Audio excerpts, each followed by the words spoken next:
నామానికి మహిమ కలుగునుగాక.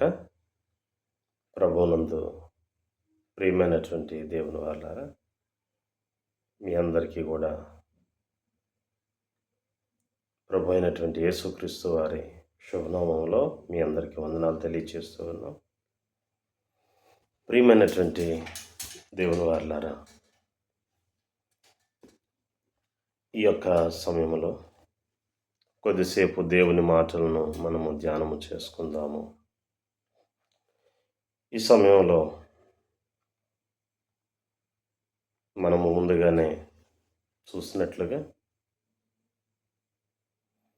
కన్యక యేసుక్రీస్తుకు ఎలా జన్మనిచ్చారు, ఇది ఎలా సాధ్యం? కన్యక గర్భం ధరించటం సాధ్యమేనా అనేటటువంటి విషయాలను పరిశుద్ధాత్మ దేవుని సహాయంతో మనము నేర్చుకుందాం. ఎందుకంటే ఈ రోజున చూసినట్లయితే యేసుక్రీస్తు యొక్క జన్మము గురించి, ఆయన భూమి మీద కన్యకకు జన్మించినటువంటి విషయాన్ని బట్టి ఈ రోజున అనేక మంది అనేకమైనటువంటి రకాలుగా మాట్లాడుతూ ఉన్నారు.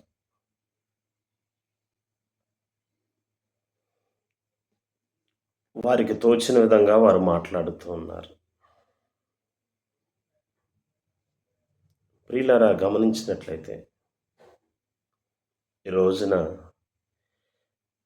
దేవుని వాక్యాన్ని ప్రకటిస్తూ ఉన్నటువంటి సేవకులు కూడా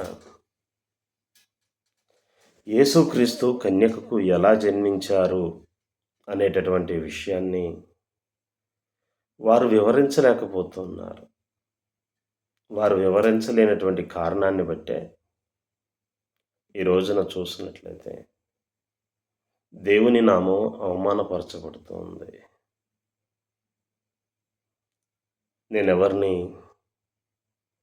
ప్రత్యేకంగా ఒక్కానించి చెప్పడం లేదు, ఎవరిని దూషించటం లేదు, వారు తెలియచేయలేదని కూడా నేను ఎవరిని కూడా అనటం లేదు. కానీ దేవుని వాక్యం ఇలాగూ సెలవిస్తూ ఉంది. మొదటి పేతురు రాసినటువంటి మొదటి పత్రిక 3వ అధ్యాయము 15వ వచనాన్ని గమనించినప్పుడు ఇలాగ రాయబడుతుంది.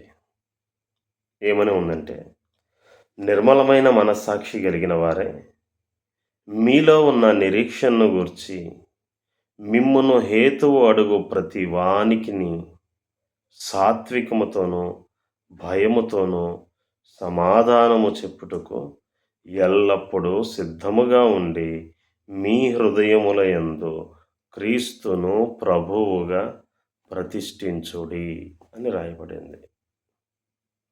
నా ప్రియమైనటువంటి వాళ్ళారా, లోక సంబంధులు, లోకంలో ఉన్నటువంటి ప్రజలు దేవుని గూర్చినటువంటి విషయాలు వారికి తెలియవు. కాబట్టి వారు ఆత్మ సంబంధులు కాదు కనుక, ఆత్మ విషయాలు వారికి అర్థం కాదు కనుక, వారు భౌతికంగా ఆలోచించి యేసుక్రీస్తు కన్యకకు ఎలా జన్మించారు, అది ఎలా సాధ్యమవుతుంది అని అడగవచ్చు. అంత మాత్రాన మనము తొందరపడి వారిని దూషించకూడదు. కానీ దేవుని వాక్యము ఇలా చెప్తూ ఉంది. ఏమని చెప్తున్నారంటే, నిర్మలమైన మనస్సాక్షి కలిగి. అంటే మనము ఆ ప్రశ్నకి సమాధానము చెప్పడానికి కూడా ఎలా ఉండాలి అంటే, నిర్మలమైనటువంటి మనస్సాక్షితో ఉండాలి. అంటే మన మనస్సాక్షిలో చూసినట్లయితే, మన హృదయంలో మనం గమనించినట్లయితే ఏ విధమైనటువంటి కల్మషం లేకుండా వారికి శుద్ధ హృదయముతో, మంచి హృదయంతో వారు అర్థం చేసుకునేటటువంటి విధంగా, వారికి అర్థం కావాలి అనేటటువంటి మనస్సుతో వారు సత్యాన్ని గ్రహించి వారు కూడా దేవుని వైపుకి నడిపించబడాలి అనేటటువంటి ఉద్దేశ్యంతో మనం ఏం చేయాలి అంటే, వారికి ఈ విషయాలన్నిటినీ కూడా చక్కగా వివరించి చెప్పాలి.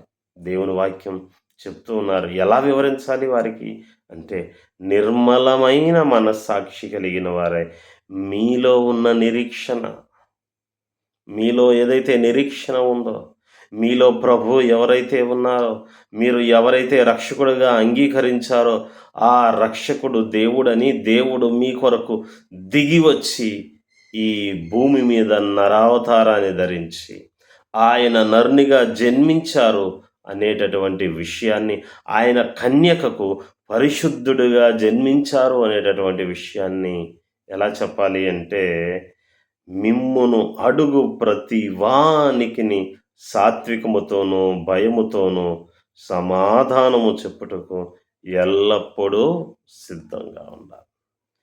దేవుని గురించినటువంటి విషయాలు అనేకమంది అనేకమైనవి అడుగుతారు.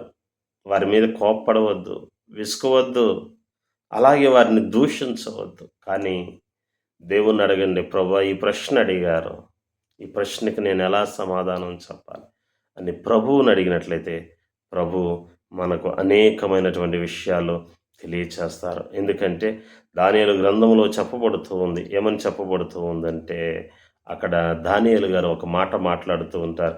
ఏమని మాట్లాడుతూ ఉన్నారని మనం చెప్పి చూసినట్లయితే, ఆ మాట చక్కగా చెప్తూ ఉన్నారు. ఏమని చెప్తూ ఉన్నారంటే, మర్మములను బయలుపరచు దేవుడు పరలోకమందు ఉన్నాడు అని చెప్తున్నారు. నా ప్రియమైనటువంటి దేవుని వారలారా, మన దేవుడు పరలోకంలో ఉన్నాడు. ఆయన మర్మములను బయలుపరిచేటటువంటి దేవుడు. కాబట్టి దేవుణ్ణి అడిగినప్పుడు దేవుడు మనకి ఆత్మజ్ఞానాన్ని దయచేస్తారు. ఆత్మజ్ఞానము చేత మనం ఏం చేయాలి అంటే, వారు అడిగేటటువంటి ప్రతి ప్రశ్నకి కూడా సమాధానాన్ని తెలియచేయవచ్చు. అయితే నా ప్రియమైనటువంటి వారులారా గమనించండి, ఈ సమయంలో మనం చూస్తున్నట్లయితే కన్యకకు యేసుక్రీస్తు ఎలా జన్మించారు? పెళ్లి కానావిడికి పిల్లవాడు ఎలా పుట్టాడు? తండ్రి ఎవరు? అని ఇంకా నానా రకాలుగా మాట్లాడవచ్చు. వాళ్ళు ఎన్ని రకాలుగా మాట్లాడినవ్వండి. కానీ దేవుణ్ణి ఎరిగినటువంటి మనము, దేవుని ఆత్మజ్ఞానము కలిగినటువంటి మనము, వారికి సాత్వికముతో, చాలా నెమ్మదితో వారికి ప్రతి విషయాన్ని కూడా వివరించి, యేసు ప్రభువును మన హృదయాలలో దేవునిగా ప్రతిష్ఠించుకోమని చెప్పి వాక్యము తెలియజేస్తూ ఉన్నది. కాబట్టి వారికి సాత్వికముతో ఈ విషయాలని మనము తెలియచేయాలి. నా ప్రియమైనటువంటి దేవునుల వారలారా, యేసుక్రీస్తు వారు కన్యకకు ఎలా జన్మించారు అనేటటువంటి విషయాన్ని కొద్దిసేపు దేవుని మాటలను నేర్చుకుందాము. మొదటిగా చూసినట్లయితే యేసు ప్రభువారు ఆయన నరునిగా భూమి మీద జన్మిస్తారు అని చెప్పి ప్రవక్త అయినటువంటి యెషయా ద్వారా యేసు ప్రభువారు పుట్టడానికి ముందు 500 సంవత్సరాలకు ముందే ప్రవచనం ప్రవచించబడింది. మొదటిగా ప్రవచించబడినటువంటి ప్రవచనం యెషయా గ్రంథము 7వ అధ్యాయము 14వ వచనంలో చూసినట్లయితే, కాబట్టి ప్రభువు తానే ఒక సూచన మీకు చూపును, ఆలకించుడి, కన్యక గర్భవతి అయి కుమారుని కనును అని రాయబడింది.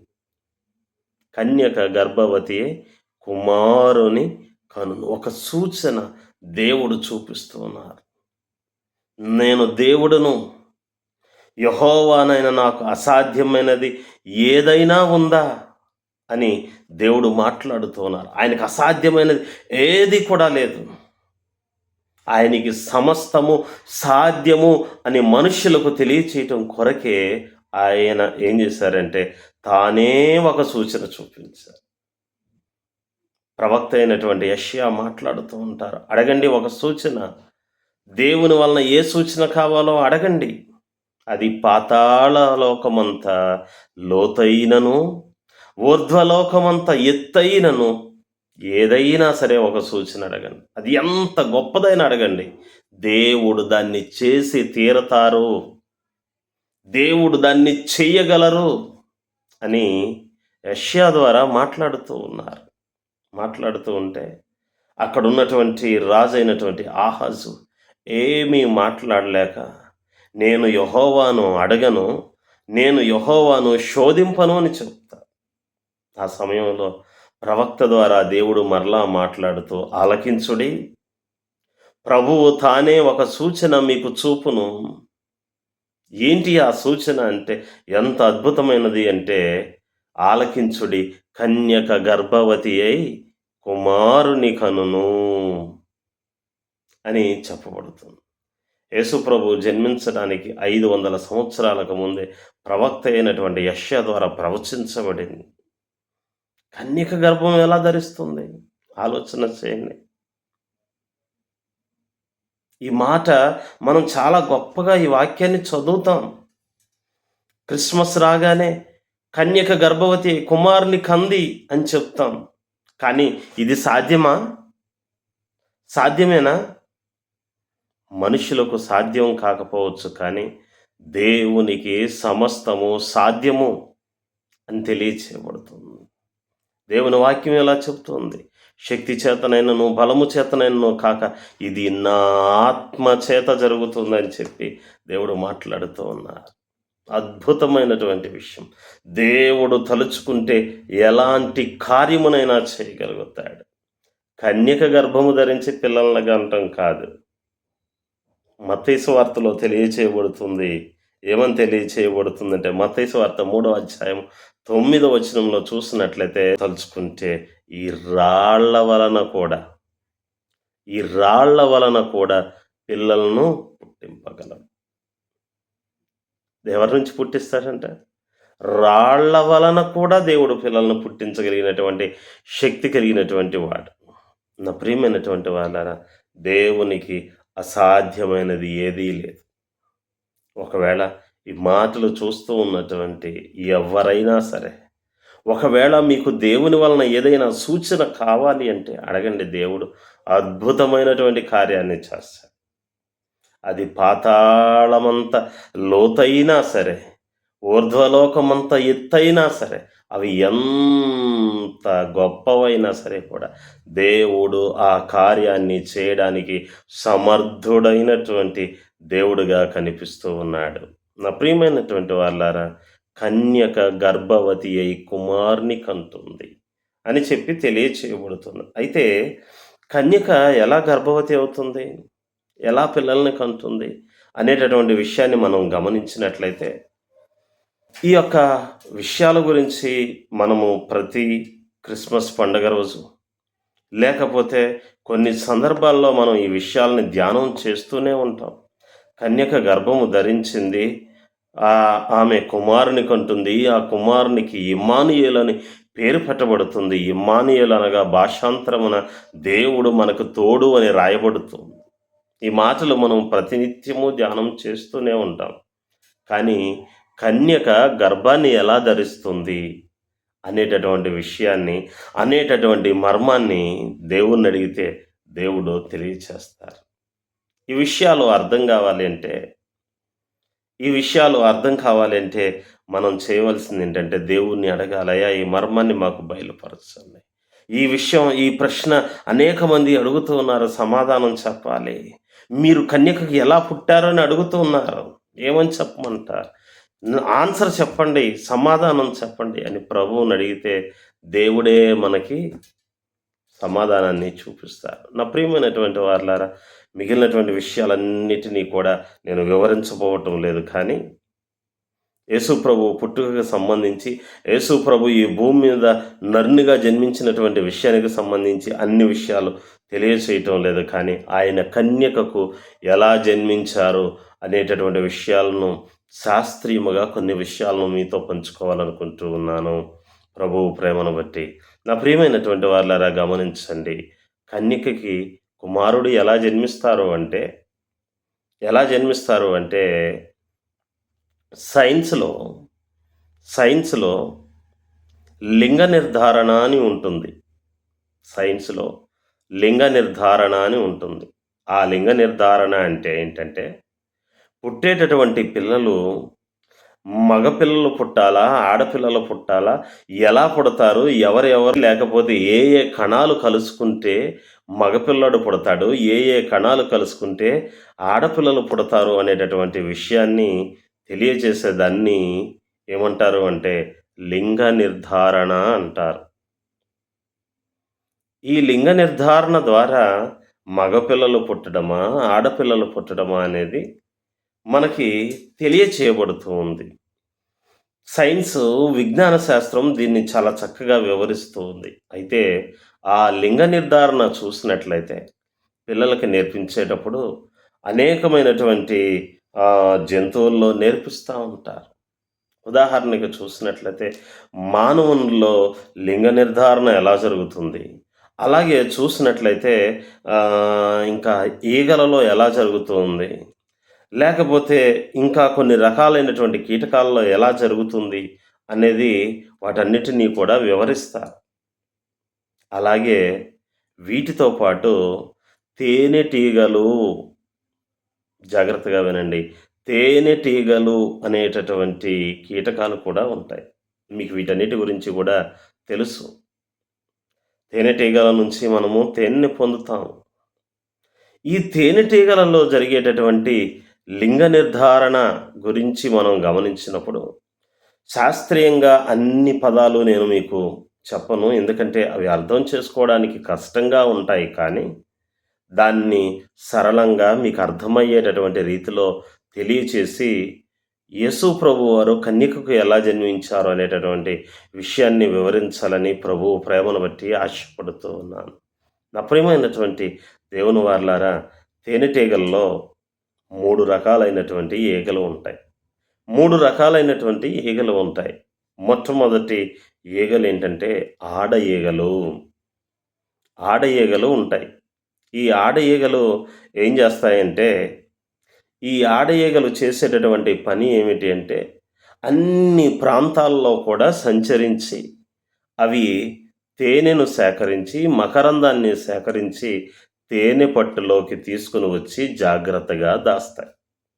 అంటే ఆడ ఈగల యొక్క ప్రధానమైనటువంటి పని ఏమిటి అంటే, అన్ని ప్రాంతాలలో కూడా సంచరించి పువ్వులలో ఉన్నటువంటి మకరందాన్ని తీసుకొని వచ్చి తేనెపట్టులో పెడతాయి. ఇవి ఆడ ఈగలు, ఆడ తేనెటీగలు చేసేటటువంటి పని. అలాగే ఆడ ఈగలలో ఒక ఈగ ఉంటుంది. ఈ ఈగ తేనెపట్టులో ఉండేటటువంటి రాయల్ జెల్లీ అనేటటువంటి ఒక పదార్థాన్ని తింటుంది. ఆ పదార్థాన్ని తిన్నటువంటి ఈగ ఏ ఈగైతే ఉంటుందో ఆ ఆడ ఈగ ఎలా మారుతుందంటే రాణి ఈగలాగా మారుతుంది. దానిని రాణి ఈగ అంటారు. ఆడ ఈగలలోనే ఒక ఈగ తేనెపట్టులో ఉండేటటువంటి రాయల్ జెల్లీ అనే పదార్థాన్ని తింటుంది. తిన్నప్పుడు ఆ ఈగ రాణి ఈగలాగా మారుతుంది. ఈ రాణి ఈగ పని ఏంటి అంటే ఎక్కడికి వెళ్ళదు. తేనెపట్టులోనే ఉంటుంది. తేనెపట్టులోనే ఉండి ఏం చేస్తుంది అంటే, రాణి ఈగ పని ఒకటే ఒక్క పని. ఏంటి అంటే నిరంతరము గుడ్లు పెడుతూ ఉంటుంది. తన సంతానాన్ని అభివృద్ధి చేసేటటువంటి పని ఎవరు తీసుకుంటారు అంటే ఈ రాణి ఈగ తీసుకుంటుంది. ఇక పోతే మూడవదిగా చూసినట్లయితే మగ ఈగలు ఉంటాయి. మగ ఈగలు ఉంటాయి. ఈ మగ ఈగలు చేసేటటువంటి పని ఏమిటి అంటే ఇవి ఎక్కడికి బయటికి వెళ్ళవు. కానీ తేనె పట్టులో అలాగే ఉండి తేనె పట్టును సంరక్షిస్తూ ఉంటాయి. అంటే ఆడ తేనెటీగలు తెచ్చినటువంటి మకరందాన్ని తేనె పట్టులో దాస్తే ఆ తేనె పట్టులో ఉన్నటువంటి తేనెను ఎవరు తీసుకుపోకుండా ఆ తేనె పట్టుకు కాపలా కాసేటటువంటి కాపలాదారులుగా ఉండేది ఎవరు అంటే మగ ఈగలు కాపలాదారులుగా ఉంటాయి. ఈ రకంగా తేనెపట్టులో చూసినట్లయితే 3 రకాలైన ఈగలు ఉంటాయి. ఒకటి ఆడ ఈగలు. ఆడ ఈగలు మకరందాన్ని సేకరిస్తాయి. రెండవదిగా చూసినట్లయితే ఒకే ఒక్క ఈగ ఉంటుంది. అది ఆడ ఈగే. కానీ తేనె పట్టులో ఉన్నటువంటి రాయల్ జెల్లీ అనే పదార్థాన్ని తినడం వలన అది రాణీ ఈగలాగా మారుతుంది. ఇక మూడవదిగా చూసినట్లయితే మగ ఈగలు, మగ ఈగలు ఎక్కడికి వెళ్ళవు. తేనె పట్టులో ఉండి తేనె పట్టుని సంరక్షిస్తూ ఉంటాయి. ఇలా 3 రకాలైనటువంటి ఈగలు ఉన్నాయి. ఈ తేనెటీగల్లో ఉన్నటువంటి ఈ 3 రకాలని మనం పరిశీలించినప్పుడు, తేనెటీగల్లో లింగ నిర్ధారణ ఎలా జరుగుతుంది అనే విషయాన్ని మనం జాగ్రత్తగా పరిశీలన చేస్తే, కన్యకకు యేసు ప్రభువారు ఎలా జన్మించారో అర్థమవుతుంది. నా ప్రియమైనటువంటి దేవుని వారలారా, ఇక్కడ గమనించినట్లయితే ఈ లింగ నిర్ధారణ జరిగేటప్పుడు తేనెటీగల్లో పిల్లలు జన్మించేటప్పుడు దానిలో ఆడ ఈగల పాత్ర ఏమీ కూడా ఉండదు. ఆడ ఈగలు ఏమీ చేయవు. చేసేదల్లా 2 ఈగలే. ఒకటి రాణి ఈగ, రెండవది మగ ఈగలు. ఈ రాణి ఈగ ఏం చేస్తుందంటే ప్రతిరోజు కూడా చాలా గుడ్లు పెడుతుంది. చాలా గుడ్లు పెడుతుంది. ఈ గుడ్లుని సైన్స్ పరిభాషలో అండము అంటారు. కానీ అవన్నీ ఆ పదాలు మనకు అర్థం కావు కాబట్టి వాటన్నిటిని వివరించబోవటం లేదు. కానీ సరళమైనటువంటి భాషలో నేర్చుకుందాము. ఇక్కడ చూసినట్లయితే రాణి ఈగ ప్రతిరోజు కొన్ని గుడ్లను పెడుతుంది. అయితే ఆ తేనె పట్టులో ఉన్నటువంటి మగ ఈగలు ఏం చేస్తాయంటే వాటి నుంచి కూడా కొన్ని కణాలు విడుదల చేయబడతాయి. జాగ్రత్తగా ఆలకించండి. రాణి ఈగ ప్రతిరోజు కొన్ని గుడ్లు పెడితే మగ ఈగలు కొన్ని కణాలను విడుదల చేస్తాయి. మగ ఈగల నుండి వచ్చినటువంటి కణాలు రాణి ఈగ పెట్టినటువంటి గుడ్లతో కలిసినప్పుడు పుట్టేటటువంటి పిల్లలు ఆడ ఈగలుగా మార్పు చెందుతాయి. అంటే ఒక తేనెటీగ, ఆడ తేనెటీగ పుట్టాలి అంటే రాణి ఈగ నుంచి గుడ్డు కావాలి, మగ తేనెటీగ నుంచి కొన్ని కణాలు కావాలి. ఇవి కలిసినప్పుడే ఏం పుడతాయంటే ఆడ తేనెటీగలు పుడతాయి. మరి మగ ఈగలు ఎలా పుడతాయి అని చెప్పి ఆలోచించినట్లయితే రాణి ఈగ పెట్టేటటువంటి గుడ్లు ఏవైతే ఉన్నాయో ఈ గుడ్లు మగ ఈగలు పెట్టేటటువంటి కణాలతో కలవకుండా గుడ్డు ఒక్కటే ప్రత్యేకంగా అలాగే ఉండిపోతే, అంటే తండ్రి నుంచి వచ్చేటటువంటి కణాలు అవసరం లేదు, తండ్రి లేకుండానే, మగ ఈగలు లేకుండానే ఆడ ఈగ పెట్టేటటువంటి గుడ్లు ఏవైతే ఉంటాయో ఈ గుడ్లు నేరుగా మగ ఈగలుగా మార్పు చెందుతాయి. జాగ్రత్తగా గమనించండి. ఆడ ఈగలు పుట్టాలంటే రాణి ఈగ నుంచి గుడ్డు కావాలి, మగ ఈగల నుంచి కణాలు కావాలి. ఈ 2 కలవాలి. కలిస్తే ఆడ ఈగలు జన్మిస్తాయి. కానీ మగ ఈగ పుట్టాలి అంటే తండ్రి అవసరం లేదు. అంటే మగ ఈగలు అవసరం లేదు.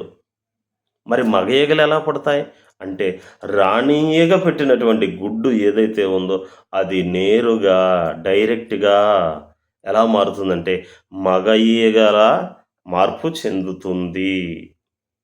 కాబట్టి ఇక్కడ చూసినట్లయితే మగ ఈగ పుట్టడానికి తల్లి ఒక్కటి మాత్రమే ఉంటే చాలు, తండ్రి అవసరం లేనే లేదు. అందుకే ఒక నానుడి ఏంటంటే తేనెటీగల గురించి, మగ ఈగలకి తాత ఉంటాడు కానీ తండ్రి ఉండడు. తండ్రి అవసరం లేదు. తండ్రి లేకుండానే వాళ్ళ తాతగారు ఉంటారు. ఎలా ఉంటారు అంటే తాతగారి నుంచి వచ్చినటువంటి తల్లి నుంచి వచ్చినటువంటి గుడ్డే డైరెక్ట్గా మగ ఈగగా మారుతూ ఉంది. నా ప్రియమైనటువంటి వాళ్ళారా, ఈ విధంగా చూసినట్లయితే తేనెటీగలలో లింగ నిర్ధారణ అనేటటువంటిది ఏ విధంగా అయితే జరిగి తండ్రి అవసరత లేకుండానే తల్లి నుండి వచ్చినటువంటి గుడ్డు, రాణి ఈగ నుండి వచ్చినటువంటి గుడ్డు ఏదైతే మగ ఈగగా మార్పు చెందుతుందో, ఇదే విధానాన్ని ప్రభువు ఈ లోకములో జన్మించడానికి ఆయన ఉపయోగించుకున్నారు. ఇప్పుడు తేనెటీగల్లో జరిగేది తప్పంటారా? తండ్రి లేకుండానే మగపిల్లలు పుడుతున్నారు గదా! మగ తేనెటీగలు పుడుతున్నాయి కదా! అది తప్పేనా? తప్పంటే సైన్స్ అంతా కూడా తప్పే అవుతుంది. కానీ నా ప్రియమైనటువంటి సైన్సు దీన్ని నొక్కి వక్కాణించి చెప్తుంది. ఏమని చెప్తుంది అంటే, తేనెటీగల్లో మగ ఈగ పుట్టాలి అంటే తండ్రి అవసరం లేదు. మరెంత చెప్పినప్పుడు యేసు ప్రభువారు జన్మించడానికి తండ్రి అవసరత లేదు. ఆయన కన్యకకి జన్మించగలడు. ఇది మనుషులకు అసాధ్యము, కానీ దేవునికి సమస్తము సాధ్యమే. నా ప్రియమైనటువంటి దేవుని వారలారా, ఈ నా దేవుని మాటలు వింటూ ఉన్నటువంటి ఎవరైనా, అయ్యా, యేసు ప్రభువారు జన్మించింది పాపం చేయటం వలన జన్మించలేదు. వారి తల్లి పాపం చేయలేదు, లేకపోతే ఇంకా మరో రకంగానూ కాదు. కానీ కన్యకగా ఉంది అని రాయబడింది వాక్యము. ఇంకా చూసినట్లయితే ఆమె దేవదూతను అడుగుతూ ఉంది. ఏమని అడుగుతూ ఉందంటే, నేను పురుషుని ఎరగని దాననే అని చెప్పి అన్నప్పుడు అక్కడ దేవదూత మాట్లాడుతూ ఉన్నారు. ఏమని మాట్లాడుతూ ఉన్నారంటే, నిజమే, కానీ ఇలా నీకు గర్భము రావటం అనేది పురుషుని ఎరగటం వలన వచ్చేది కాదు, కానీ దేవుని సర్వోన్నత శక్తి నిన్ను కమ్ముకుంటుంది. ఎస్, శక్తి చేతనైనను బలము చేతనైనను కాక నా ఆత్మ చేతనే ఈ కార్యము జరగను. దేవుని శక్తి ఎవరి మీదకైతే వస్తుందో, దేవుని పరిశుద్ధాత్ముడు ఎవరి మీదకైతే వస్తారో వారు శక్తిని పొందుతారు అని చెప్పి రాయబడుతుంది. అపోస్తల కార్యములు 1వ అధ్యాయం 8వ వచనాన్ని మనం గమనించినప్పుడు, పరిశుద్ధాత్ముడు మీ మీదికి వచ్చినప్పుడు మీరు శక్తిని పొందుతారు. కాబట్టి ఇక్కడ జరిగినటువంటిది ఏంటి అంటే, ఆమె మరియ కన్యగానే ఉన్నారు, కానీ ఆమెలో ఉన్నటువంటి అండము, ప్రతి నెల విడుదలయ్యేటటువంటి ఒక అండము ఏదైతే ఉంటుందో, ఒక గుడ్డు ఏదైతే ఉంటుందో, ఈ గుడ్డు పిల్లవాడిగా మార్పు చెందడానికి దేవుడే పరిశుద్ధాత్మ ద్వారా ఆమెకు శక్తిని అనుగ్రహించారు. పరిశుద్ధాత్మ శక్తి ద్వారా ఆమె శక్తిని పొందుకుంది. పరిశుద్ధాత్ముడు ఆమె మీదికి వచ్చినప్పుడు దేవుని సర్వోన్నతమైనటువంటి శక్తి ఆమెను కమ్మినప్పుడు ఆమెలో ఉన్నటువంటి అండము, ఆమెలో ఉన్నటువంటి గుడ్డు డైరెక్ట్గా మగబిడ్డగా ఎదగడానికి దేవుడే సహాయము చేసి నడిపించినట్లుగా మనము చూడగలుగుతూ ఉన్నాం. నా ప్రియమైనటువంటి వారలారా, తేనెటీగలలో ఏ రీతిగా అయితే మగబిడ్డ పుట్టడానికి తండ్రి అవసరం లేకుండానే ఉంటుందో, అదే విధానాన్ని దేవుడు ఈ లోకములో జన్మించడానికి, ఆయన పరిశుద్ధుడిగా జన్మించడానికి ఆయన ఏర్పాటు చేసుకున్నారు. ఈ రోజున మనందరము జన్మించాలి అంటే, ఒక మనిషి జన్మించాలి అంటే, ఒక మగబిడ్డ అయినా ఆడబిడ్డ అయినా జన్మించాలి అంటే తల్లి తండ్రి ఉండాలి. కానీ ప్రభువు ఈ లోకములోనికి రావడానికి, దేవుడు ఈ లోకములో నరునిగా జన్మించడానికి, ఆయన రక్షకుడిగా అవతరించడానికి కేవలం తల్లిని మాత్రమే ఏర్పాటు చేసుకున్నాడు, కానీ తండ్రిని ఏర్పాటు చేసుకోలేదు అనేటటువంటి విషయాన్ని మనం గమనించాలి. అందుకే ఆయన పరిశుద్ధుడు, మనము పరిశుద్ధులము కాలేం. కారణం ఏంటంటే, తల్లి తండ్రి కలయిక ద్వారా మనము పుడతాము. కానీ దేవుడు, మన దేవుడు, నా దేవుడే కాదు, మనందరికీ కూడా దేవుడు, ఆయన ఎలా జన్మించాడంటే పాపము లేనివాడిగా జన్మించటం కోసం ఆయన కేవలం తల్లి ద్వారా మాత్రమే ఆయన జన్మించాడు. దీనికి రుజువు ఎక్కడుంది? తల్లి ద్వారానే ఎలా పుడతారు? తల్లికి డైరెక్ట్గా ఎలా పుడతారు తండ్రి లేకుండా అని అడిగే వాళ్ళకి సమాధానం ఏంటి అంటే, తేనెటీగలలో మగ ఈగ పుట్టడానికి రాణి ఈగ పెట్టేటటువంటి గుడ్డు నేరుగా ఎలా మగ పిల్లవాడిగా మార్పు చెందుతుందో, తండ్రి అవసరత లేకుండానే, అలాగే యేసు ప్రభువారు ఈ లోకములో జన్మించడానికి తన తల్లి అయినటువంటి మరియమ్మ కన్య గర్భములో ఉన్నటువంటి అండము తండ్రి అవసరత లేకుండానే ఎలా మార్పు చెందారు అంటే, ఆయన యేసుక్రీస్తుగా జన్మించడం జరిగింది. నా ప్రియమైనటువంటి వాళ్ళారా, దీన్ని జాగ్రత్తగా అర్థం చేసుకోండి. అదెలా జరుగుతుంది అని అనమాకండి. తేనెటీగల్లో జరుగుతుంది. శాస్త్రీయముగా నిరూపణ చేయబడింది. అది శాస్త్రీయముగా నిరూపించబడినప్పుడు కన్యక గర్భము ధరించడం కూడా శాస్త్రీయమే. కాదంటారా? ఈ రోజున సైన్స్ ఎంతో అభివృద్ధి చెందింది. స్టెమ్ సెల్స్, మూలకణాలతో ఒక్కొక్క కణము నుంచి మనలాంటి అనేక మంది మనుష్యులను తయారు చేసేటటువంటి టెక్నాలజీ వచ్చింది. నా శరీరంలో నుంచి ఒక కణాన్ని తీసి ఈ కణంతోనే మరలా నాలాంటి ఒక మనిషిని తయారు చేయగలిగినటువంటి టెక్నాలజీ వచ్చినప్పుడు, దేవుడు ఒక స్త్రీ గర్భములో ఉన్నటువంటి అండాన్ని శిశువుగా ఆయన మార్చలేడా? ఆయన ఈ లోకములో జన్మించడానికి పరిశుద్ధుడిగా ఉండాలనుకున్నాడు. పరిశుద్ధునిగానే జన్మించాలి. అందుకే ఆయన కేవలం తల్లి ద్వారా మాత్రమే ఈ లోకానికి వచ్చాడు, కానీ తల్లి తండ్రి ద్వారా రాలేదు. నా ప్రియమైనటువంటి దేవుని వారలారా, ఈ మాటలు చాలా జాగ్రత్తగా ఆలకించండి. ఆయన పరిశుద్ధుడిగా ఎలా జన్మించాడో అర్థం చేసుకోండి. ఆయన పరిశుద్ధుడిగా ఎందుకు జన్మించవలసి వచ్చిందో అర్థం చేసుకోండి. ఈ మాటలు అర్థం చేసుకోకుండా, వినకుండా దేవుడు పాపం చేయటం వలన పుట్టాడు. ఆయన పాపంతో పుట్టలేదు. ఆయన పుట్టేటటువంటి విధానంలో కూడా పరిశుద్ధుడిగా జన్మించాడు. ఏమండి, బైబిల్లో నరుడు అని రాస్తుంది కదా, అంటే ఆయన నరుడే, కానీ మనలాంటి నరుడు కాదు. ఆయన మనుష్య కుమారుడిగా జన్మించాడు.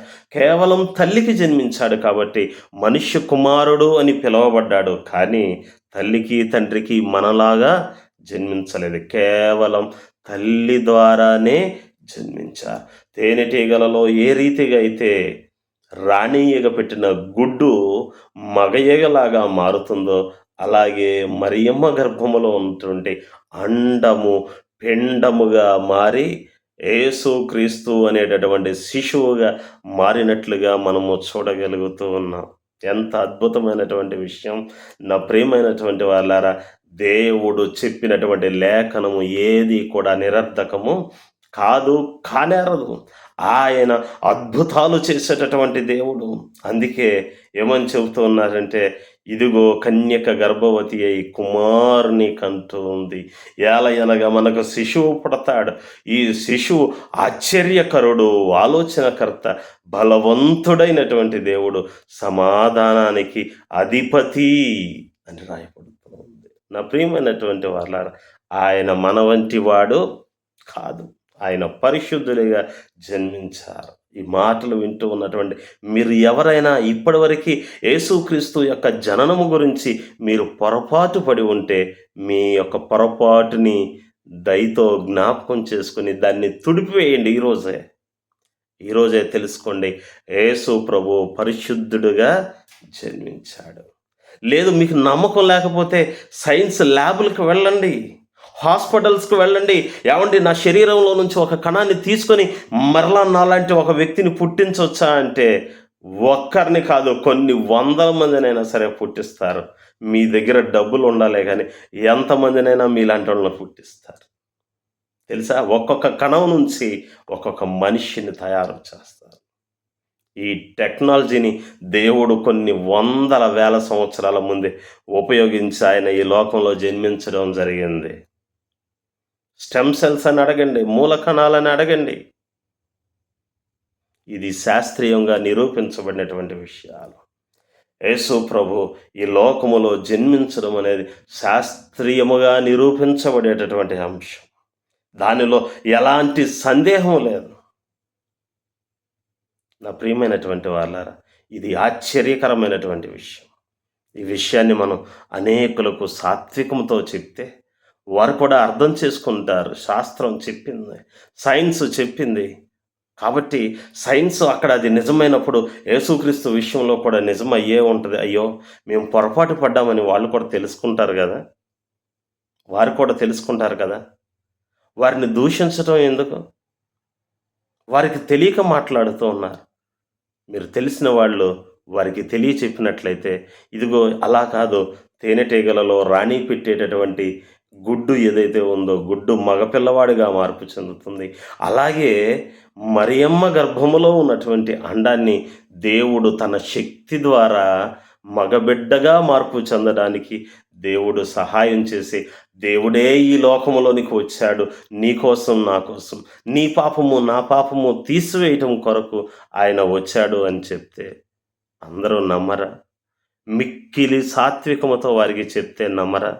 నా ప్రియమైనటువంటి దేవుని వారలారా గమనించండి. ఇది ఒక ఆశ్చర్యకరమైనటువంటి సంఘటన. కన్యక గర్భములో కన్యక గర్భము ధరించటం సాధ్యమే. కన్యక గర్భములో బిడ్డలు పుట్టడం సాధ్యమే. ప్రభువు చెప్తూ ఉన్నారు, కన్యక గర్భములోనే కాదు, రాళ్ళ నుంచి కూడా పిల్లలను పుట్టించేటటువంటి శక్తి దేవునికి ఉంది. నీవు నమ్మినట్లయితే దేవుని మహిమను చూస్తావు. ఆమేన్, ఆమేన్, ఆమేన్. నా ప్రియమైనటువంటి వాళ్ళారా, ఈ నా దేవుని మాటలు వింటూ ఉన్నటువంటి మీరు ఎక్కడి వారైనా సరే, ఒకవేళ మీ జీవితంలో దేవుడు ఏదైనా ఒక సూచన చూపించాలని అడిగితే దేవుని అడగండి. అది పాతాళమంత లోతైనా సరే కూడా, ఊర్ధ్వలోకమంత ఎత్తైనా సరే, ఎంతైనా సరే కూడా దేవుడు ఆ సూచక్రియలని చేస్తాడు. దేవుడు ఆ సూచక్రియలను చేస్తాడు. కాబట్టే ఇక్కడ ఏమని రాయబడి ఉందంటే, కాబట్టి ప్రభువు తానే ఒక సూచన చూపును, ఆలకించుడి, కన్యక గర్భవతి అయి కుమారుని కంటుంది. ఆ కుమారునికి ఏమని పేరు పెడతారు? ఇమ్మానుయేలు అని పేరు పెడతారు. ఇమ్మానుయేలు అనగా దేవుడు మనకు తోడు అని అర్థం. అంటే దేవుడు ఇప్పుడు ఎక్కడికి వచ్చాడు? మనుష్యుల మధ్యకు వచ్చాడు. మనుష్యులతో కలిసి నివసించాలనేది ఆయన ఆశ. పాపములో పడిపోయినటువంటి మనుషులను మరలా తన వద్దకు చేర్చుకొనుటకు, తనతో పాటు ఉంచుకొనుటకు దేవుడే ఎక్కడికి దిగి వచ్చాడంటే ఈ భూమి మీదకి దిగి వచ్చాడు. అందుకే ఏమని రాయబడుతుందంటే, హెబ్రీ పత్రిక 2వ అధ్యాయము 14వ వచనం 15 వచనాలు చూసినట్లయితే ఈ రీతిగా రాయబడుతుంది. హెబ్రీ పత్రిక 2వ అధ్యాయము 14, 16, 15 వచనాలని మనము ధ్యానం చేసుకుందాం. హెబ్రీ పత్రిక 2వ అధ్యాయము 14, 15 వచనాలు. కాబట్టి ఆ పిల్లలు రక్తమాంసములు గలవారైనందున ఆ ప్రకారమే మరణము యొక్క బలము గలవారిని, అనగా అపవాదిని మరణము ద్వారా నశింపచేయుటకును, జీవితకాలమంతయు మరణ భయము చేత దాస్యమునకు లోబడిన వారిని విడిపించుటకును ఆయన రక్తమాంసములో పాలివాడాయన. ఏమండి, దేవుడు డైరెక్ట్గా పాపాలను తీసేయొచ్చు కదా. ఎందుకు రక్తమాంసాలు ధరించి ఆయన భూమి మీదకి వచ్చాడంటే, రాశాడు తన పిల్లలంతా కూడా ఎలాంటి వాళ్ళంట? ఆయనలాగా మహిమ శరీరంతో లేరు, ఆయనలాగా ఆత్మలాగా లేరు. ఎలా ఉన్నారు అంటే రక్తమాంసాలు కలిగినటువంటి వారు. కాబట్టి ఈ రక్తమాంసాలు కలిగినటువంటి తన పిల్లలను మరణ భయము నుండి విడిపించడానికి, జీవితకాలమంతా కూడా మరణ భయముతో ఉన్నటువంటి తన పిల్లలను విడిపించడానికి దేవుడు కూడా ఎలా వచ్చారంటే రక్తమాంసములు ధరించి భూమి మీదకి వచ్చి దేనిలో పాలువాడయ్యారు? ఆయన కూడా రక్తమాంసములో పాలివాడయ్యాడు. అర్థమవుతుందా? అందుకే ఇదే రైట్ చూసినట్లయితే తిమోతిలకు రాసినటువంటి పత్రికలో ఏమని చెప్పబడుతుందంటే, God was manifested into the flesh. దేవుడు మాంసములో ప్రత్యక్షమాయనను ఉంది. ఎందుకు ప్రత్యక్షమయ్యాడు అంటే తన పిల్లలు రక్త మాంసములు కలవారు కాబట్టి నేను కూడా అలాగే మారాలి. నేను కూడా రక్తమాంసములు కలిగిన వాడిగా, వాళ్ళు ఎలాంటి ఇబ్బందులు అయితే పడుతున్నారో ఆ ఇబ్బందులన్నీ నేను కూడా పడుతూ వాళ్ళకి ఒక మాదిరికరమైనటువంటి జీవితాన్ని నేను చూపించాలి. వారికి భయము లేనటువంటి జీవితాన్ని వారికి నేర్పించాలి అని దేవుడు పరిశుద్ధుడుగా ఈ లోకములో రక్తమాంసాలతో జన్మించటం కోసం కన్యమరియ గర్భాన ఆయన పరిశుద్ధుడుగా జన్మించాడు. తండ్రి అవసరత లేకుండానే అక్కడ లేఖనములు చక్కగా రాయబడుతూ ఉన్నాయి. మరియమ్మ గారు చెప్తూ ఉన్నారు, నేను పురుషుని ఎరగని దానినే. అదే ఒక సాక్ష్యం. రెండవ సాక్ష్యాన్ని మనం చూసినట్లయితే అక్కడ చెప్తూ ఉన్నారు, యోసేపు ఎవరైతే మరియమ్మకు ప్రదానము చేయబడినటువంటి యోసేపు దగ్గరికి దేవుని దూత వచ్చి మాట్లాడుతూ ఉన్నటువంటి సందర్భంలో యోసేపు అంటూ ఉన్నాడు, ఆమె గర్భం ధరించింది, లేదు నేను ఆమెను పెళ్లి చేసుకోను అని చెప్పేసి మాట్లాడుతూ ఉన్నటువంటి సందర్భంలో యోసేపు ఆమెను చేర్చుకున్నట్టుకు నీవు భయపడకు. ఎందుకని? ఆమె గర్భము ధరించినది పరిశుద్ధాత్మ వలన కలిగినది. దేవుని ఆత్మశక్తి వలన ఏం జరిగిందంటే ఆమెలో ఉన్నటువంటి గుడ్డు ఎలా మారింది? ఆమెలో ఉన్నటువంటి అండము మగపిల్లవాడిగా ఎదుగుతూ ఉన్నాడు. ఆయనకు నువ్వేమని పేరు పెడతావో తెలుసా?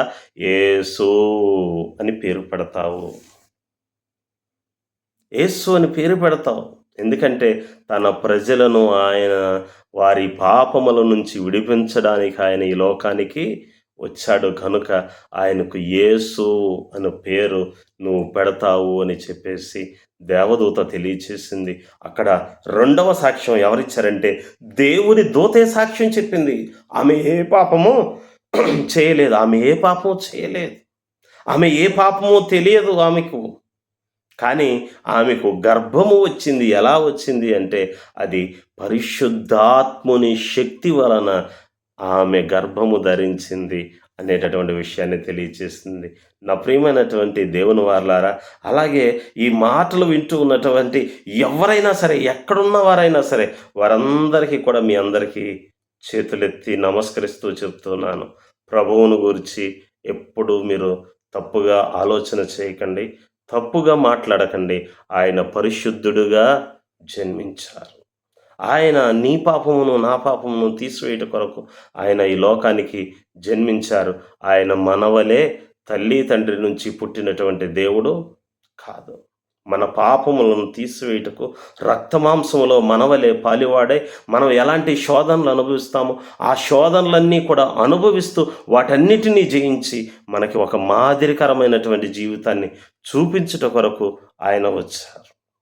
ఈ విషయాన్ని గ్రహించకుండా పొరపాటున నోరు జారితే, కాలు జారితే తీసుకోవచ్చు, కానీ నోరు జారితే దాన్ని వెనక్కి తీసుకోవటం కష్టం. ఆలోచన చేయండి. ఎందుకంటే దేవుడు ప్రతి వానికి వాని క్రియల చొప్పున జీతం ఇవ్వబోతూ ఉన్నాడు. ప్రతి వానికి వాని యొక్క క్రియల చొప్పున దేవుడు తీర్పు తీర్చేటటువంటి రోజు వస్తూ ఉంది. ప్రతి వానికి వాని నోటి మాటలను బట్టి తీర్పు తీర్చేటటువంటి సమయం వస్తుంది. ఒకవేళ నా ప్రియమైనటువంటి వాళ్ళారా, దేవుని గురించి నువ్వు తప్పుగా మాట్లాడి రేపు దేవుని ఎదుట నిలవబడేటటువంటి సమయం వస్తే నీ పరిస్థితి ఏంటో ఆలోచించావా? ఇప్పుడు దేవుడు కాదు అనుకుని ఇష్టంగా మాట్లాడుతున్నావు, కానీ దేవుని సింహాసనం ఎదుట తీర్పు జరిగేటటువంటి సమయంలో అసలు కనీసం నీకు నిలవబడేటటువంటి ధైర్యం ఉంటుందా? ఆలోచించి. త్వరపడి నోరు పారేసుకోవటం ఎందుకు? చాలా జాగ్రత్తగా మన నాలుకను కాపాడుకోవాలి. అందుకే వాక్యములో రాయబడుతూ ఉంది, నాలుక అవయవములన్నిటిలో కూడా చాలా చిన్నదంట. కానీ అది ఎలాంటిది అంటే అగ్ని వంటిది అని తెలియచేయబడుతుంది. అగ్ని ఎంత చిన్న చిచ్చు ఎంత పెద్ద అడవిని తగలబెడుతుంది. అలాగే ఈ యొక్క నాలుక మన అవయవములన్నిటిలో చిన్నదైనా కూడా బహుగా అదిరిపడుతుందంట. అంతేకాదు మన శరీరమంతటికి కూడా అది చిచ్చు పెడుతుంది అని తెలియచేయబడుతుంది. నాలుకతో మాట్లాడేటటువంటి మాటే కదా అని ఇష్టం వచ్చినట్టు మాట్లాడేస్తే దేవుని శిక్షను తప్పించుకోవటం చాలా కష్టం. ఇంత గొప్ప రక్షణను నిర్లక్ష్యం చేస్తే ఎలాగ తప్పించుకుంటాం? దేవుడే మన కొరకు దిగి వచ్చి మన మధ్య నివాసం చేశారు అని చెప్పి తెలియచేయబడుతూ ఉంది. ఆ వాక్యము శరీరధారి అయి కృపాసత్య సంపూర్ణుడిగా మన మధ్య నివసించారు. అని చెప్పి తెలియచేయబడుతుంది. ఇప్పటికైనా గ్రహించండి. ఆయన పరిశుద్ధునిగానే కన్యకకు జన్మించారు కానీ మనవలే తల్లి తండ్రి నుంచి పుట్టలేదనేటటువంటి విషయాన్ని గమనించాలి. నా ప్రియమైనటువంటి వాళ్ళారా, ఈ రీతిగా తేనెటీగల్లో ఏ విధంగానైతే తండ్రి సహాయము లేకుండానే తల్లిలో ఉన్నటువంటి గుడ్డు మగబిడ్డగా మార్పు చెందుతుందో, అదే రీతిగా మరియమ్మ గర్భములో ఉన్నటువంటి గుడ్డు అండము యేసుక్రీస్తుగా మారినట్లుగా మనము గమనించాలి. ఈ యొక్క విషయాలన్నిటినీ కూడా మీరు మనస్సులో ఉంచుకొని, మన యొక్క సాక్ష్యాన్ని, మనం ఈ విషయాల్ని అనేక మందికి తెలియచేసి, నిజంగా దేవుడు ఈ రీతిగా పరిశుద్ధుడిగా జన్మించాడంట. ఆయనలో ఏ పాపం లేదు. మనం తల్లిదండ్రుల వల్ల పుట్టాం. కానీ ఆయన తల్లి, తండ్రి కలయిక వల్ల రాలేదు. కేవలం తల్లి నుంచి మాత్రమే జన్మించాడు అనేటటువంటి ఈ సాక్ష్యాన్ని మన సహోదరులు ఎవరైనా సరే అన్యులకి, వారికి సాత్వికముతో, నెమ్మదితో చెప్తే వారు వినరంటారా? ఇలాంటి సాక్ష్యాన్ని చెప్పటం కాదా నిజమైన సువార్త? ఈ సువార్తను అనేక మందికి చెప్పటం నీ బాధ్యత కాదా? క్రిస్మస్ అంటే పండగ చేసేసుకోవటం కాదు, కొత్త బట్టలు వేసుకోవటం కాదు. దేవుడు ఈ లోకానికి పరిశుద్ధుడిగా ఎలా జన్మించాడో చెప్తే, గొర్రెల కాపరులు ఏ రీతిగా అయితే సువార్త చెప్పారో, ఆ రీతిగా నువ్వు సువార్త చెప్తే నీ జీవితం ధన్యమవుతుంది. నీ జీవితం ధన్యమవుతుంది. ఆలోచన చేయండి. దేవుడు మిమ్మల్ని, మీ కుటుంబాలని దీవించి ఆశీర్వదించును గాక. ఆమేన్. ఆమేన్. ఆమేన్.